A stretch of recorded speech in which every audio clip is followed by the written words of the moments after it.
Ensuite, chaque fois que vous ne tendez pas le bras, c'est un point en moins.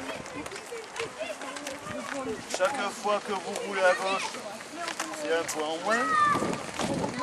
Et quand vous roulez trop vite, je vous préviens, une fois c'est 2 points en moins. La deuxième fois c'est 0, retour en classe. Ceux qui veulent s'amuser à lever la roue avant, c'est un 0 de suite et retour en classe. Mais à part ça, c'est facile, on peut garder 20. Donc aujourd'hui, nous sommes à l'école Fonvenelle de façon à apporter aux enfants de CM2 et de CM1 une certaine connaissance de panneaux pour la prévention routière, de façon à ce qu'ils puissent se déplacer en ville en toute sécurité.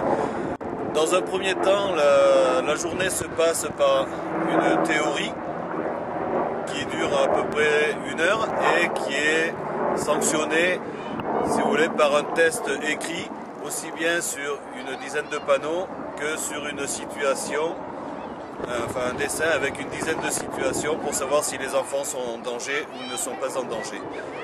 À l'issue de cette théorie, nous avons la piste routière où nous installons des panneaux avec différents types d'intersections, que ce soit les ronds-points, les priorités à droite, les céder le passage ou les stops. Ceci afin de bien inculquer à nos enfants la façon de procéder et ainsi éviter tout accident qui malheureusement toutes les années nous avons de très jeunes victimes. Et pour pallier à ceci, la prévention routière a mis ce système en place, donc qui commence au CE2 avec le permis, le kit piéton. Ensuite, nous avons en CM2 l'attestation de sécurité routière, qui se poursuit ensuite au collège en 5e pour avoir la SSR1, c'est-à-dire l'attestation scolaire de sécurité routière niveau 1. Et en 3e, la SSR2, donc l'attestation scolaire de sécurité routière, 2e partie. L'ensemble permet aux enfants de passer le BSR.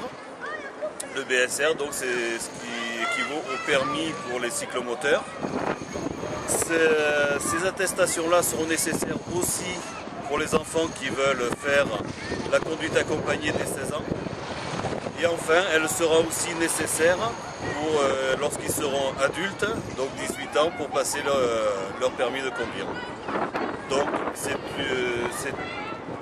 un travail de longue haleine qui est pris maintenant sur la scolarité, donc dès le CE2 jusqu'en 3e, pour justement parfaire l'éducation routière pour nos enfants.